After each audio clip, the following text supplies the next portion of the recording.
Hey tout le monde, on se retrouve dans une nouvelle vidéo et comme vous pouvez le voir, aujourd'hui je ne suis pas seule, je suis en compagnie de Luis. Salut! C'est un de mes abonnés qui m'a mis en contact avec lui, d'ailleurs je le remercie. Luis va nous raconter un peu son parcours. Je lui ai posé plein de questions pour que vous puissiez en savoir un peu plus. Donc si vous voulez savoir un peu plus de la communauté afro-colombienne mais à Carthagène, Luis va répondre du mieux à mes questions. Bon, je m'appelle Luis Cassiani, je suis né ici à Carthagène, de origine palenqueros. Mes parents sont nés à Palenque et ils sont déménagés ici à Carthagène dans les années 1980. Et comment ça se fait que tu parles français en fait? Tu fais quoi dans la vie? Bon, je suis autonome, j'ai appris le français, mais au début, je commençais à apprendre le français par moi-même. Après ça, j'ai étudié tourisme et langue en DUT, et en tourisme et langue, et j'étais boursière de la française de Carthagène pour apprendre le français. Ok, mais tu parles super bien, parce que déjà tu peux communiquer, tu peux faire une vidéo en français, ce qui est rare. Ce qui va être rare sur ma chaîne avec des personnes de Colombie.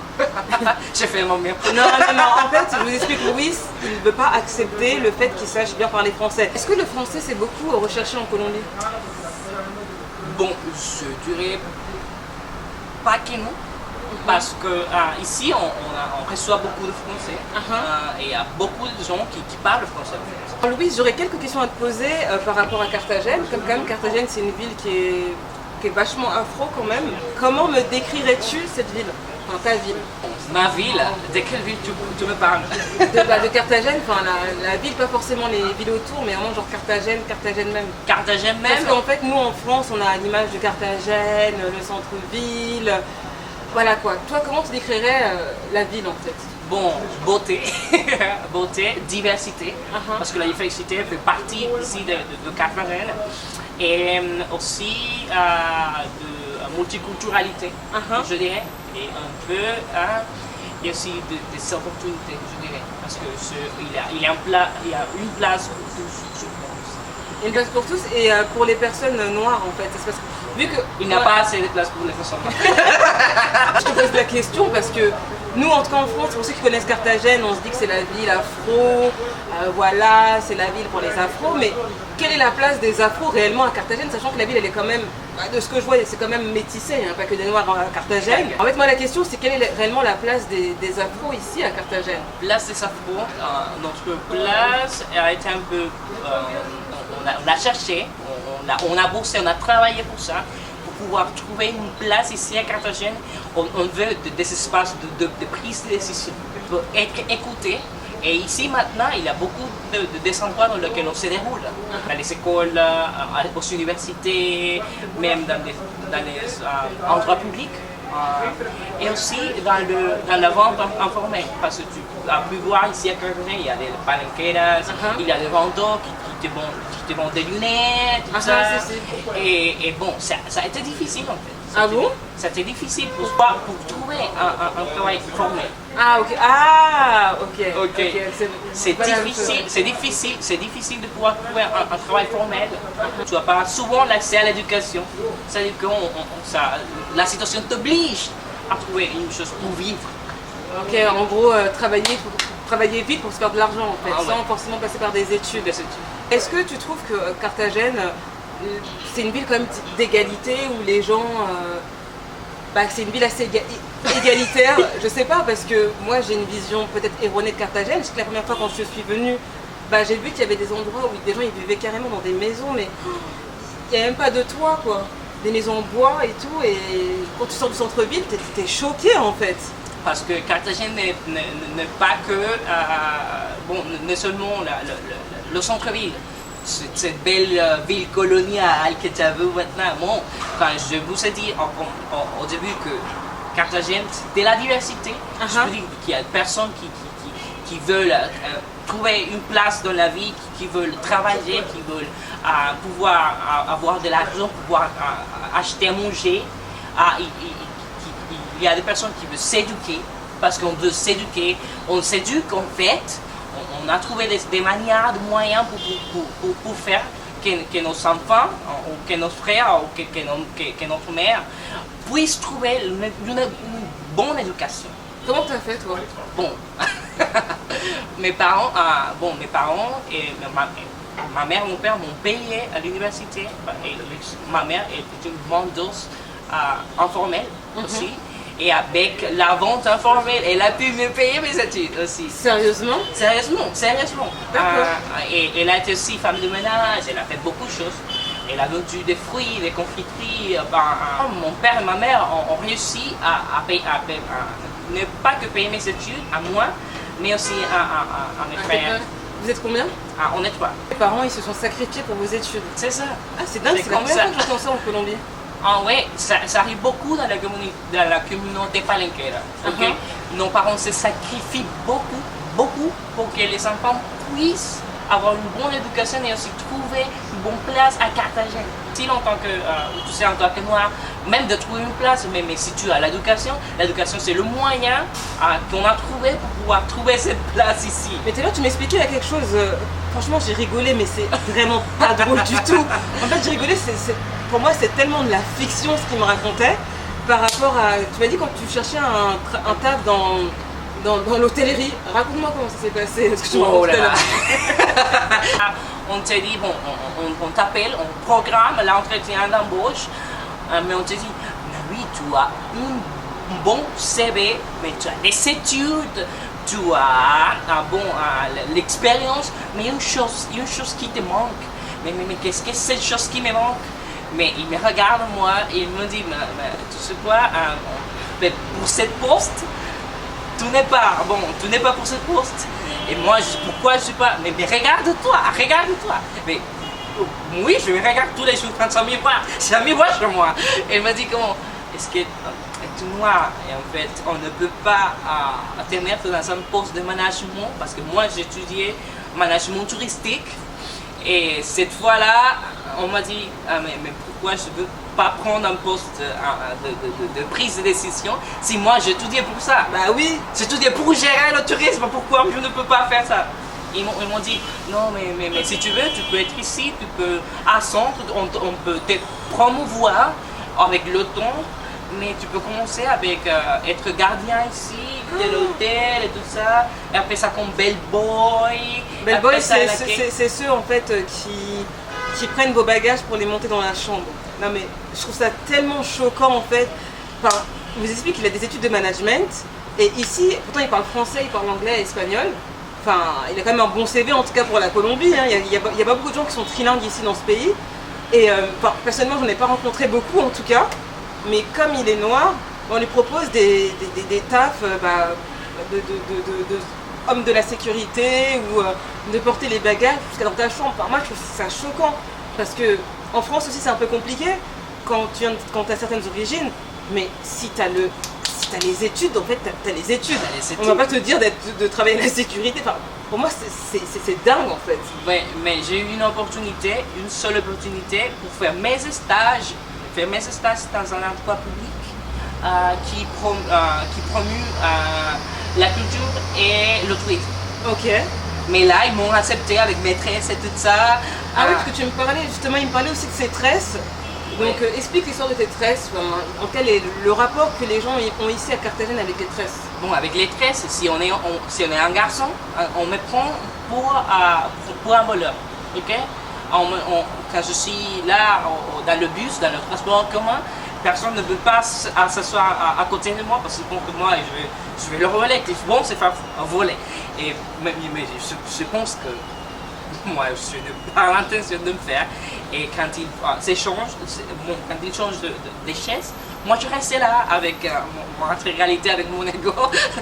T'as bien raison. Hein. Ouais, parce que moi je suis ici, je paye pour m'asseoir ici, pour me transporter. Et tu penses que moi je vais te voler. Donc en gros, les tresses sur un homme ici, ça a une connotation de quelqu'un de voleur, de mal, du mal. Mais on est quand même dans une ville Carthagène.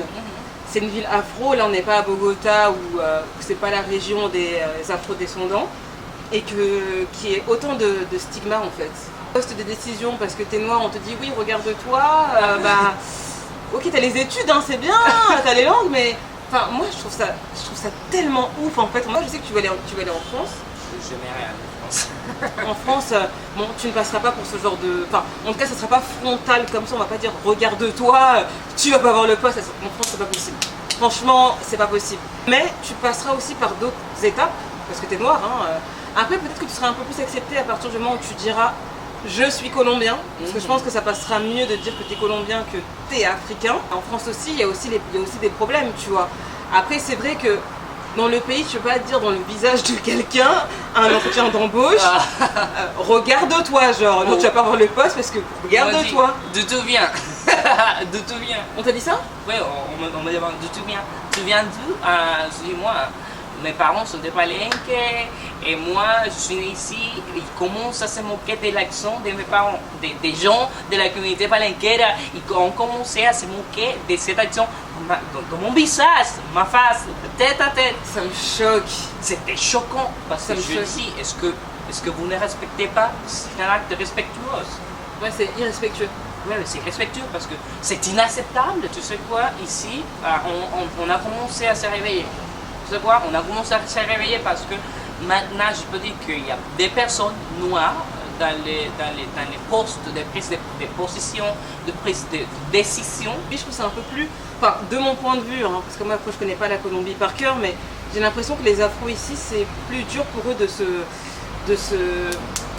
révolter un peu. J'ai l'impression que c'est pas aussi simple que, je sais pas, en Occident, tu vois. Mais on doit connaître un peu notre histoire. C'est vrai. On doit prendre un peu notre histoire parce que pour nous c'est un peu difficile de pouvoir, comme je te dis, nous réveiller parce que tu sais l'histoire de la Colombie. Je ne veux pas dire ça, mais c'est difficile quand on commence à dire je suis ici pour mes droits et je manifeste pour mes droits. Et c'est une chose qu'on a commencé à faire depuis que on s'est rendu compte qu'on était, bon, d'une manière ou l'autre, victimisés, qu'on était affecté par les décisions même du gouvernement, et tout ça, et c'était dur. Mais l'essentiel, c'est de se dire, bon, bah, quelle est mon histoire, comment je sais, enfin, tu vois, je pense qu'on est beaucoup plus fort qu'on sait qui on est, je pense. Et c'est aussi le problème de beaucoup d'afro-descendants, parce que on n'a qu'une partie de l'histoire, c'est le peuple que vous êtes aujourd'hui, mais vous ne savez pas qui vous étiez hier. C'est ça le truc. Mais bon, après, je suis quand même à Palenque, ils font quand même un gros travail de mémoire. Hein. De mémoire. Ouais, je trouve que c'est la région. Après, j'ai pas été encore dans El Choco, je sais pas comment ça se passe là-bas, mais je sais que Palenque, la mémoire. On a fait beaucoup des renforcements de la mémoire à travers nos traditions ancestrales, avec nos traditions linguistiques et tout ça, pour que les enfants et les plus jeunes puissent connaître tout ce qu'on était avant, tout la langue, aussi qu'on l'apprend ici à l'école, qu'aussi qu'on la maintient, qu'on la préserve. Parce que c'est important, parce que si on ne la préserve pas, il va mourir. Ah bah bien sûr, bien sûr. Et c'est un gros travail que la communauté palenquera fait maintenant pour pouvoir nous établir et pouvoir nous préserver notre culture. Et j'ai une question, est-ce que un jour tu aimerais aller en Afrique? Moi, je rêve. je rêve d'y aller parce que moi, j'aimerais faire contact avec mes frères, mes sœurs, qui peut-être traversent la même situation que moi. Parce que je pense que cette situation que moi je vis ici, que moi j'ai vécu ici, je suis en train de vivre maintenant, peut-être la même situation qui vivent mes frères en Afrique, ou même mes autres frères ou mes sœurs dans la diaspora. Mais bien sûr. C'est pour ça que moi je trouve très important l'apprentissage de langue, pour qu'on puisse se communiquer entre nous et que ça soit facile pour que nous puissions établir les liens. Je suis tout à fait d'accord avec toi quand tu dis la langue pour qu'on puisse communiquer, parce que par exemple moi, là tu vois, je suis partie à Palenque, moi je suis très investie dans cette partie de l'histoire, parce que moi je ne vous connaissais pas avant 3 ou 4 ans en arrière, je ne vous connaissais pas. Je ne savais même pas que vous existiez et je me suis dit, bon, je vais aller en Colombie, les rencontrer, mais pour ça, il faut aussi que je parle espagnol. Parce que comment je vais pouvoir communiquer avec eux, en fait? Comment je vais pouvoir comprendre des choses? Et je me dis, pour moi, la langue, c'est tellement important de savoir parler plusieurs langues, parce que ça t'ouvre des portes, même tu peux communiquer avec des gens, créer des liens, comprendre plus de choses. Et je suis tout à fait d'accord, et je trouve que c'est bien que tu parles français, parce que même si tu vas d'abord en France avant d'aller dans un pays africain, bah, déjà en France, il y a beaucoup de gens de la diaspora qui y sont, avec qui tu pourras déjà communiquer. Et le jour où tu voudras aller dans un pays d'Afrique francophone, bah, au moins tu pourras communiquer avec eux, parce que tu parles la langue, tu vois. Je te pose la question parce qu'il y a des Afro-Péens, des Afro de France, ouais, c'est un mot, ouais, et ben, qui m'ont demandé, oui, est-ce que les Noirs colombiens, enfin on m'a déjà posé la question en tout cas sur YouTube et sur Insta, est-ce que les Noirs colombiens ont envie d'aller en Afrique? Je dis, mais moi je sais pas, je suis pas colombienne. Et c'est vrai que j'ai jamais posé la question en fait. C'est vrai que si un jour je pense que pour les afro-descendants qui sont restés, que ce soit en Amérique du Sud ou dans d'autres pays, bah en fait le fait d'aller en Afrique, bah, en fait ça complète l'histoire en fait. Le chemin, il y a des choses que tu comprendras encore mieux de ton histoire, et comme tu dis, pour savoir qui on est, il faut savoir d'où on vient. Donc, moi j'ai toujours dit dans mon imaginaire, hein, je me suis dit ça il y a quelques années déjà, j'ai dit bah tous les afro-descendants qui ont envie, on parle bien de ceux qui ont envie de connaître le continent africain, je pense que pour le travail de réparation, chacun d'entre eux mériterait un billet d'avion pour aller dans le pays d'Afrique de leur choix, et y aller juste pour découvrir, voir la culture, la nourriture, les gens, parce qu'il y a tellement de similarités. Tu sais, quand j'étais à Palenque, bah, pour moi je me croyais même pas en Colombie en fait. Enfin, c'est tellement ressemblant à des villages que j'ai pu voir en Côte d'Ivoire. Même quand j'ai été en Tanzanie, il y a tellement de similitudes. Je me dis, on dirait même pas que je suis en Colombie, quoi. Et je pense même que tu serais même choqué le jour où tu iras en Afrique à quel point ça se ressemble en fait. Ouais. Tellement c'est limite. Bah, voilà, il y a quand même la culture qui a changé un peu, parce que vous avez aussi votre culture, la langue. La langue. Après voilà, vous êtes aussi colombien, hein. Donc il y a quand même des changements, mais il y a tellement de choses qui se ressemblent, c'est incroyable. Et c'est une chose que moi j'aimerais faire, grave, j'aimerais faire parce que j'aimerais savoir s'il y a deux personnes qui ressemblent à moi. Ah bah oui, j'ai un âme sœur là qui est tellement comme moi. Non mais c'est sûr. Ça serait magique, ça serait magique. Et aussi pour dire que moi j'appartiens ici, et j'étais là, je peux connaître comment mes ancêtres sont débarqués, ont débarqué à Carthagène en Colombie, et de la manière dont ils l'ont fait, qui m'attrape, qui me dit, qui me font penser, et je dois y aller, je dois connaître l'histoire, je dois connaître comment il était. Tout s'est passé, d'où c'est parti, d'où ça a commencé. C'est ça. Je dis, bon, ma famille elle est arrivée ici à Carthagène de ce pays. Okay? Ah oui. Et pouvoir établir le lien et pouvoir dire, c'est un travail préparateur. Bah bien sûr. De pouvoir dire, bon, je suis ici, ma famille vient de ce pays ici, et j'aimerais qu'il aille aussi pour qu'il puisse voir. C'est vrai. C'est intéressant ce que tu dis, parce qu'en fait je me rends compte que depuis qu'il y a internet, et ben je sais pas, ça a reconnecté les gens en fait, tu vois. Ça a reconnecté l'histoire, je sais pas, ça a reconnecté les peuples. Et tu vois par exemple là le peuple, moi je vous découvre le peuple afro, enfin les peuples afro-colombiens, parce qu'il y en a plusieurs. Tu as Cali, tu as la Costa, tu as El Choco, tu as... Ouais, tu vois, et ça c'est vraiment cool, tu vois, ici, s'il n'y avait pas internet, mais je ne vous aurais jamais connu, j'aurais jamais pensé que vous existiez. Pour moi c'est important de faire ces voyages-là, pour aller de l'autre côté de la diaspora et de voir, comme Palenque, ceux qui continuent à préserver leur identité. Moi je trouve que c'est fort quand même comme visite, que je me dis, vous êtes tellement loin aujourd'hui de l'Afrique, mais vous avez réussi, en tout cas à Palenque, vous avez réussi à garder ça. Ça. Et même une propre langue qui existait depuis, même les petits parlent palenquero, c'est ouf. Oui, je pense que c'était dans un moment à notre fermeture. Okay? De pouvoir dire on va garder ça, on va le préserver, parce que c'est la seule chose qu'on a à nous. Parce que bon, le terrain, la terre nous appartient, mais aussi notre langue, aussi notre tradition. Parce que si on la garde, on la préserve, ça va être toujours à nous. C'est vrai. Et si on la transmet, ça sera beaucoup mieux. Ouais, ça sera encore plus puissant. Oui, c'est ça. Alors, manière on épargne les spectres de la langue, qu'il y a beaucoup de gens qui puissent la connaître, qui puissent l'étudier, et qui puissent savoir les récits de la langue. Et aussi, on peut établir notre lien avec l'Afrique. C'est vrai. C'est un travail anthropologique et sociologique assez magnifique. Et en plus, je vois qu'il y a beaucoup quand même d'anciens de votre village. Enfin, lui, il est né à Carthagène, hein. Mais ses parents, comme il a dit au début, sont d'origine de Palenque. Et j'ai vu que les anciens là-bas, eux, c'est toujours eux qui sont là à transmettre. Même il y a toujours les anciens qui sont là à parler aux jeunes, ils sont toujours là, quoi. Ils perdent pas le lien, en fait. Il faut que les jeunes d'aujourd'hui aussi fassent la même chose pour les générations futures, pour que ça ne se perde jamais.